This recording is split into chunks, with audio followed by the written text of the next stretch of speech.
ఈ రోజు ఒక బ్యూటిఫుల్ పార్టీ వేర్ బ్లాక్ శారీని చూపించబోతున్నాను. బ్లాక్ శారీ అంటేనే నచ్చని వాళ్ళు ఎవ్వరూ ఉండరు, అది కూడా పార్టీ వేర్ శారీస్. ఎప్పటి నుంచో అనుకుంటున్నాను ఇలాంటి శారీస్ కావాలని. పార్టీ వేర్ శారీస్ కాబట్టి స్లీవ్లెస్ పెట్టించాను. శారీ మీద పేస్టల్ కలర్స్ తో భలే ఉంది కదా.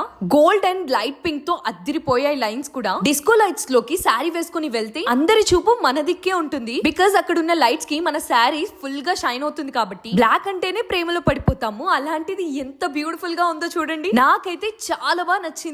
ఈ రోజు నార్మల్ కంటే కూడా డిఫరెంట్ గా రెడీ అవుదాం. రెగ్యులర్ థింగ్ లోనే జస్ట్ ఇంకొకటి యాడ్ చేస్తున్నాం అంతే. కాజల్, మాయిశ్చరైజర్, మస్కారా అండ్ దాంతో పాటుగా మనకి న్యూడ్ లిప్స్టిక్స్ అండ్ బొట్టు పెట్టి అద్దరు కొట్టేస్తున్నాము. శారీ ఇంత షైన్ అవుతుంది అంటే మనం పెట్టుకునే జ్యువెలరీ కూడా మెరిసిపోవాల్సిందే. నెక్స్ట్ సెట్ కూడా సేమ్ శారీకి మ్యాచ్ అయ్యేలాగే తీసుకున్నాను. ఇయర్ రింగ్స్ కూడా చాలా బ్యూటిఫుల్ గా ఉన్నాయి. శారీకి మ్యాచ్ అయ్యేటట్టుగా సింపుల్ బ్యాంగిల్స్ ని, అది కూడా ప్లెయిన్ బ్యాంగిల్స్ ని తీసుకున్నాను. చూడటానికి ఇవన్నీ కూడా సింపుల్ గానే ఉండొచ్చు, బాగా హడావిడి చేయడం కంటే ఇలా సింపుల్ గా ఉన్నా కూడా బాగుంటుంది. లాస్ట్ లో కొంచెం వాచ్ పెట్టుకొని మీ ఇంట్లో జరిగే పార్టీస్, ఫంక్షన్స్ లేదా బయటికి ఎక్కడికైనా మీకు ఇష్టమైన వాళ్ళతో డేట్ కి వెళ్ళినప్పుడు కూడా ఈ సారీ పర్ఫెక్ట్ గా ఉంటుంది. మేకప్ లేకుండానే నా ఫేస్ ఎంత బాగా షైన్ అవుతుందో కదా. శారీ బాగా మెరుస్తుంది కాబట్టి కళ్ళకి కూడా షైనర్ ని యాడ్ చేశాను అంతే. మళ్ళీ రేపు ఒక కొత్త అవుట్ఫిట్ తో కలుసుకుందాం. Bye guys.